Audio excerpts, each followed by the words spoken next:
Bien, saludos, estimados estudiantes de la Cátedra de Diseño de Investigación Social. Hoy vamos a complementar alguna idea que estábamos manejando ayer sobre el problema de investigación. Decíamos de manera sucinta que un problema de investigación es una limitación en la comprensión, una barrera que tiene un efecto en el interés de un investigador o de un grupo de investigadores que se desea avanzar en el sentido de ese problema, de ese obstáculo, de esa barrera de conocimiento. Hoy vamos a desarrollar entonces lo relativo a lo que es la pregunta de investigación. Puede ya hablarse también de preguntas de investigación, en vista de que puedo también los objetivos específicos transformarlos a preguntas. Vamos a tratar de verlo esto dentro del mismo video. También vamos a hablar de los planteamientos de los objetivos y vamos a hablar para cerrar este elemento del tema relativo al problema, cómo elaborar una justificación. Aquí voy a insistir en lo que es en salud, términos de salud, o dentro de la investigación en salud. Ok, entonces aquí tenemos un título. Estoy tomando un título de un trabajo que se está desarrollando en este momento. Y bueno, el título como tal, quiero aclarar que esto es una normativa específica de la universidad, pero se sugiere que los títulos no tengan más de 12 palabras, de acuerdo a varias normativas, en el caso, por ejemplo, de las normas Vancouver o las normas APA, ¿ya? Total que ustedes pueden ver aquí prevalencia del síndrome de burnout en los estudiantes de enfermería de la Universidad Católica Extensión Cañar, septiembre de 2019, febrero de 2020. Pero perfectamente este título para una publicación puede llamarse Prevalencia del síndrome de burnout en estudiantes de enfermería. Por lo regular, cuando se va a publicar esta información, se obvia el lugar y también se puede obviar el periodo, ¿ya? Porque eso se explica en el resumen y también se explica suficientemente en la parte metodológica. Entonces, cuando nosotros queremos hacer una transferencia de manera operativa de un título a una interrogante, básicamente lo que hacemos es, aparte de colocar los signos de interrogación, es colocar la partícula adecuada, la palabra adecuada de qué es lo que estoy midiendo, cómo es la prevalencia, cuál es la prevalencia, cuáles son las características de la prevalencia. Aquí lo tenemos resaltado en azul.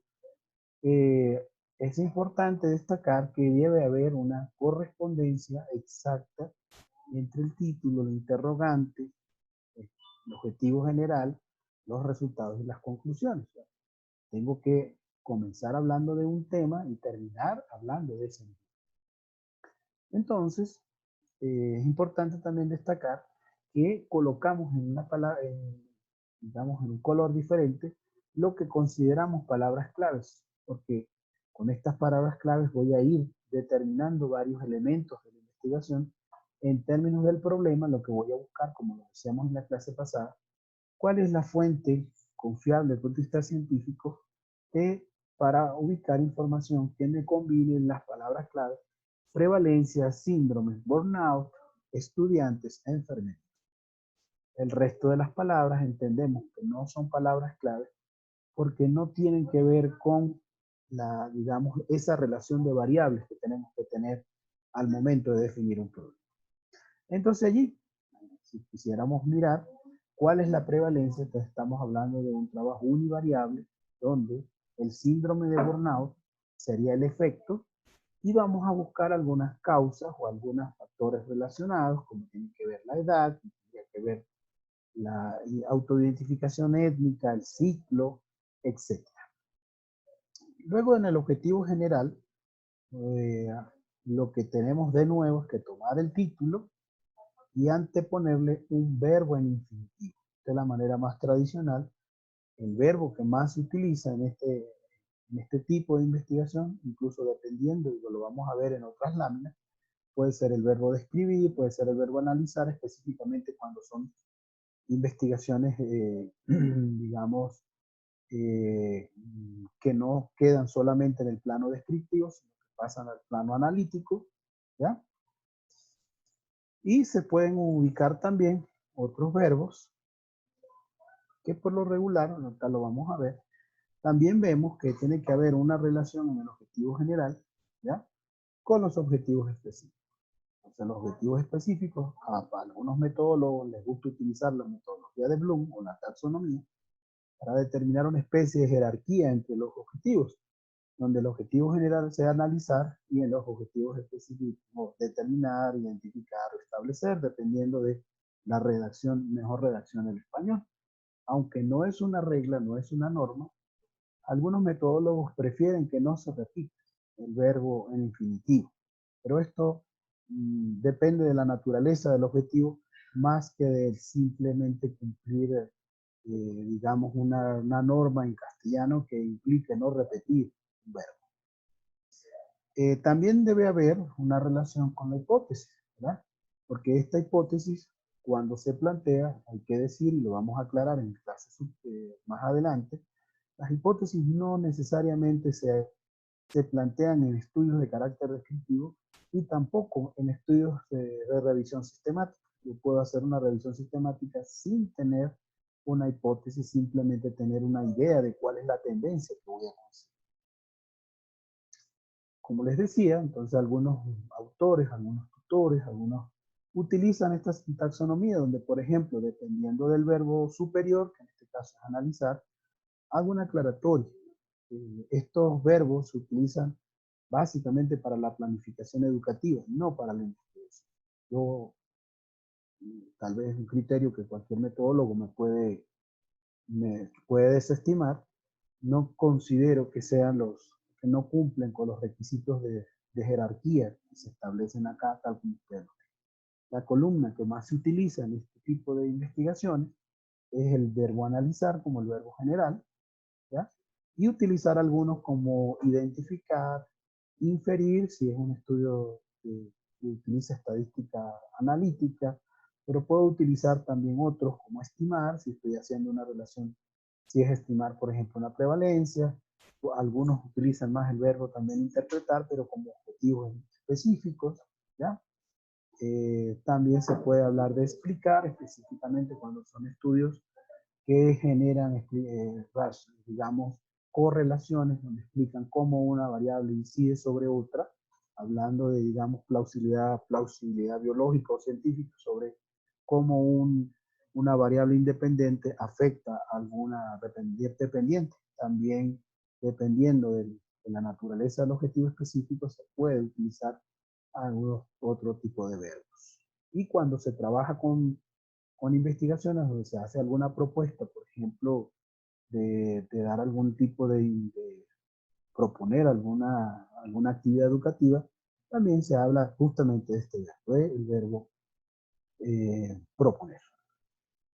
Volviendo a la temática, también tenemos que decir que esta concatenación entre el tema, el problema, la pregunta, el objetivo, los resultados y conclusiones, se cumple cuando yo tengo mis objetivos específicos, tengo que garantizar que los resultados que, que se colocan posteriormente, incluso no solo los resultados, sino la discusión de eso, parta de los objetivos específicos. En este caso estoy colocando adrede en tres objetivos donde hay un verbo que se repite, pero de nuevo, entonces muchas veces gusto en el uso del castellano de los tutores. Tengo también que determinar las conclusiones. Cada conclusión se deriva de cada objetivo específico y esta concatenación termina dándole una hilaridad perfecta, una concatenación perfecta. Y igual las recomendaciones, a algunos tutores les parece, esto no es una norma general, que una conclusión debe generar recomendaciones, pero esto depende del tipo de objetivo. Si yo estoy trabajando con un objetivo específico, número uno, que tiene que ver con las características sociodemográficas, mi interés es caracterizar la población en términos de algunas variables como la edad, etcétera, no necesariamente tiene que generarse una recomendación.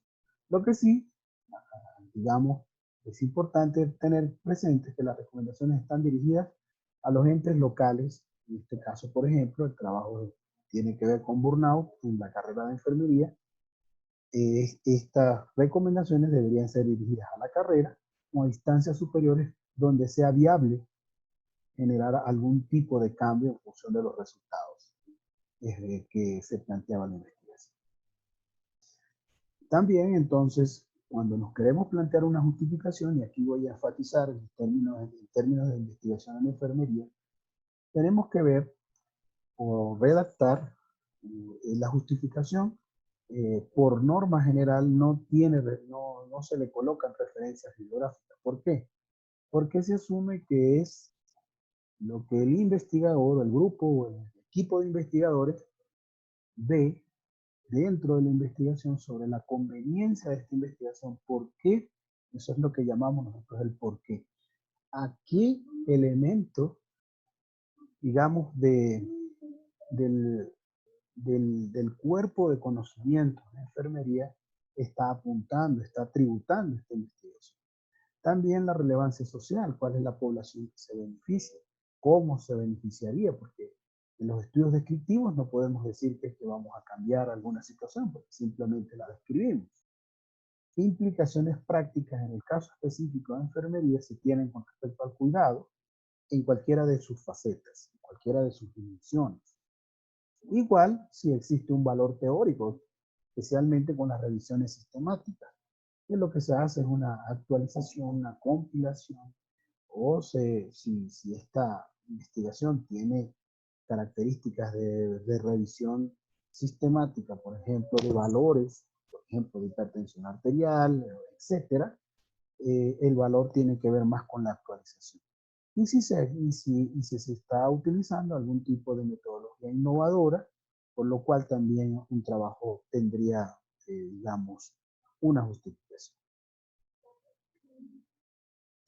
También es importante, y esto tiene que ver con la clasificación misma de las investigaciones cuantitativas, el tipo de planteamiento. Nótese acá los verbos, ¿sí? Vean, esta es, digamos, una especie de jerarquización que va desde lo más básico, que es explorar fenómenos, como pudiera ser ahorita con el COVID-19, que es algo que está en boga, pero algo muy nuevo, en lo cual hay pocas cosas que se saben. Entonces yo puedo comenzar con la exploración del fenómeno, buscando variables demográficas, como es el comportamiento, en variables muy básicas, de hechos, relaciones entre conceptos o variables, en este caso, por ejemplo, la gravedad de la enfermedad por ejemplo, y la edad. Luego deja de ser exploratoria y se convierte en una descripción. Entonces aquí están los estudios descriptivos y puede ser el verbo describir tal vez el humano. Luego, ya en un tercer nivel, evidentemente es mucho más costoso, requiere estadística y diseños metodológicos más, digamos, mejor descritos, mucho más robustos o sólidos, podemos también vincular fenómenos y establecer la correlación, es decir, cómo un evento A afecta a un evento B, o cómo una serie de eventos A, B, C, D afecta a un evento E, o cómo un evento A afecta a una situación B, C, D, E. ¿Ya? Y luego también puede ser establecer relaciones causales, ¿ya? A través de estadísticas inferenciales. La mayoría de estos, desde el tercero en adelante, trabajan con estadística inferencial para demostrar por qué factor o qué exposición genera un efecto en la salud, cómo varía en función a la exposición o a la presencia de algún factor de riesgo. Entonces, como ven, estos verbos pueden utilizarse. El verbo considerar no se utiliza, pero sí pues se utiliza, por ejemplo, la palabra analizar para establecer esta relación. Bueno, de nuevo, como lo hemos venido haciendo hasta acá, tenemos como libro base el libro de Hernández Batista, además de las referencias que tenemos dentro de disponibles en las bases de datos de la Universidad Católica de Cuenca. Sugerimos, y vamos a trabajar también seguramente en esto para entender mejor el tema, utilizar un organizador gráfico, por ejemplo, para entender cómo es esto de la concatenación y generar preguntas de acuerdo a cómo las recomienda el CAS. ¿Ya? Aquí les dejo de todas maneras mis datos y vamos a dejar, digamos, gracias por la atención y vamos a comenzar las sesiones de preguntas.